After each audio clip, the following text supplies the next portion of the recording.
Avec Salem's Lot, Gary Doberman signe en 2024 la première adaptation cinéma du roman de Stephen King, après les versions télévisées de Tobe Hooper en 1979 et de Michael Solomon en 2004.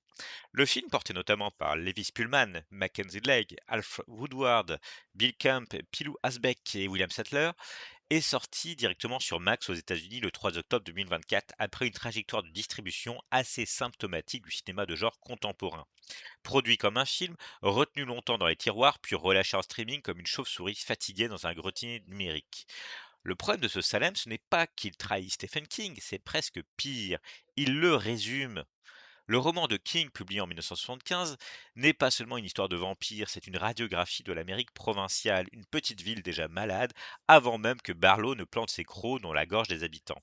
Comme souvent chez King, le surnaturel n'arrive pas de l'extérieur, il révèle la moisissure déjà là. Salem's Lot, c'est Peyton Place, contaminé par Dracula, ou Our Town de Thornton Wilder, revu par un fossoyeur. Or, le film de Doberman a du mal à faire exister Salem comme organisme. La ville devrait respirer, mentir, suinter, observer derrière les rideaux. Elle devrait être ce réseau de cancans, de rancunes, de non-dits, de pères absents et de familles déjà fissurées.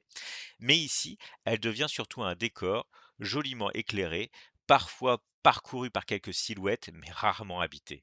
C'est là que la comparaison avec la mini-série de Tobe Hooper devient cruelle. La version de 79 avait ses lenteurs, ses raideurs télévisuelles, mais elle comprenait quelque chose d'essentiel. Salem's Lot doit prendre son temps. Le vampire est moins une apparition qu'une épidémie morale.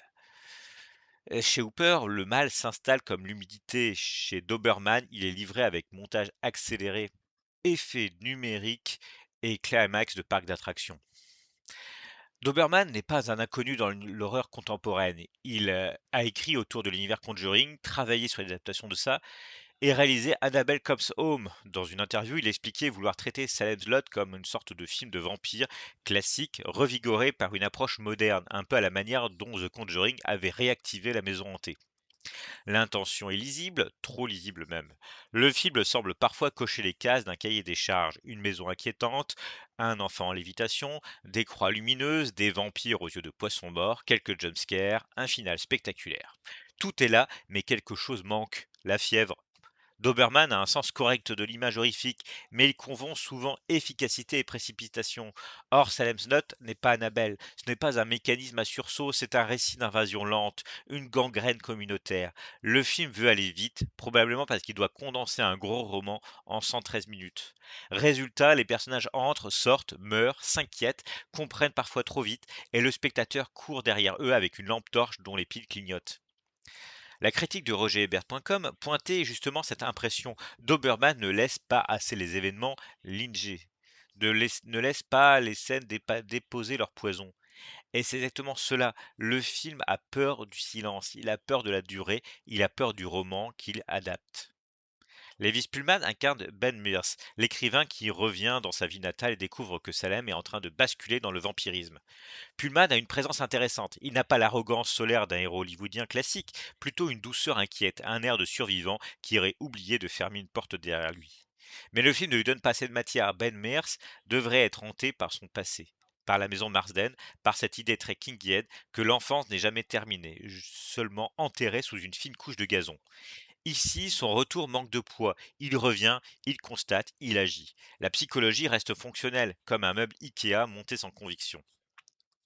C'est d'autant plus dommage que le casting secondaire a du potentiel. Alfred Woodard, Bill Camp, William Sadler, ce sont des visages qui portent déjà du cinéma avec eux. Ils auraient pu donner à Salem son épaisseur de communauté. Mais le film les utilise souvent comme des pièces narratives plus que comme des présences tragiques. Bill Camp, notamment, donne l'impression de pouvoir faire surgir tout un roman par un froncement de sourcils, mais le montage lui coupe souvent les ailes. Le choix de faire de Barlow une créature très nosfératienne est cohérent. Le roman de King dialoguait déjà avec Dracula, mais la version de Tobe Hooper avait déplacé l'imaginaire vers Murnau. Barlow y devenait une silhouette bleutée, monstrueuse, quasi muette, plus proche du comte Orlok que du dandy transylvanien. Doberman reprend cette voie. Barlow n'est pas un séducteur à cap, mais une incarnation archaïque, un vampire avec des dents et une stratégie immobilière. L'idée est bonne, le vampire comme parasite venu coloniser une petite ville américaine par l'achat d'une maison, c'est presque du gothique foncier. Barlow est moins un aristocrate qu'un investisseur de l'enfer. Mais là encore, le film manque de mystère. Le monstre apparaît, menace, grogne, surgit. Il n'a pas le pouvoir d'abstraction du Barlow de Hooper, ni la noblesse malade du Dracula de Coppola, ni l'obscénité charnelle du vampire chez Herzog. Il est efficace, parfois plaisant, mais rarement mythologique. Le vampire au cinéma a besoin d'un régime d'apparition. Il doit être attendu, rêvé, craint avant d'être vu. Ici, il est souvent traité comme un boss de fin de niveau. On passe de la contamination métaphysique à l'affrontement de drive-in. Le climax au drive-in est probablement l'idée la plus mémorable du film. Levi Spillman a d'ailleurs raconté qu'une grande scène finale, longue de 10 à 15 minutes, avait demandé 3 semaines et demie de tournage. Sur le papier, c'est brillant. Le drive-in, lieu de cinéma populaire, devient cimetière lumineux. Des voitures, des écrans, des corps, des vampires. Toute une mythologie américaine se fait mordre sous la projection. On peut y voir une belle idée méta. Le cinéma d'horreur contemporain affronte ses propres fantômes dans un lieu où l'on venait autrefois regarder des monstres en famille ou en flirtant maladroitement. Mais cette bonne idée révèle aussi la limite du film. Doberman semble plus inspiré que par l'iconographie que par la progression dramatique.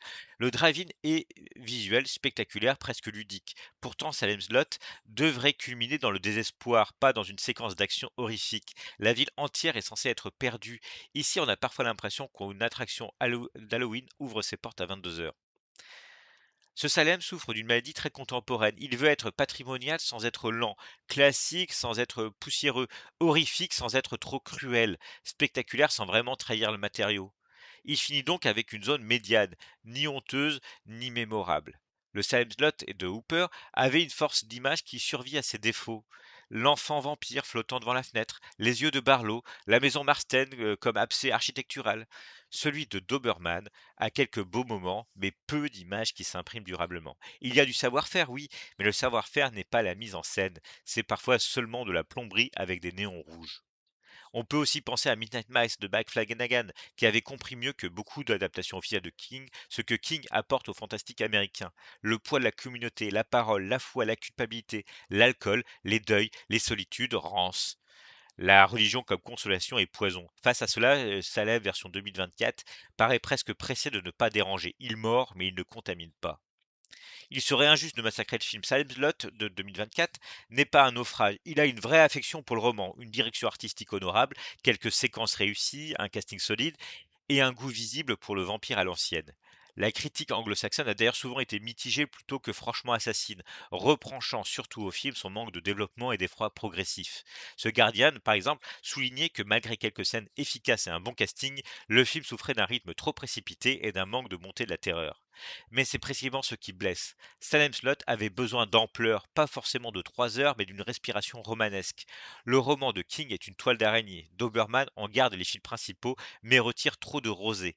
On comprend l'histoire, on reconnaît les motifs, on coche les références. Pourtant, le mal ne s'installe jamais vraiment dans la pièce. Le film ressemble à une belle maison hantée où l'on aurait oublié d'ouvrir les portes intérieures. Salem de Gary Doberman est une adaptation respectueuse mais anémiée.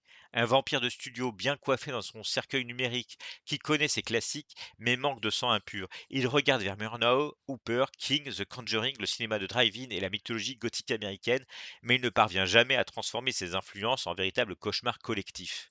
C'est un film de vampire qui a des dents, mais pas assez de nuit autour.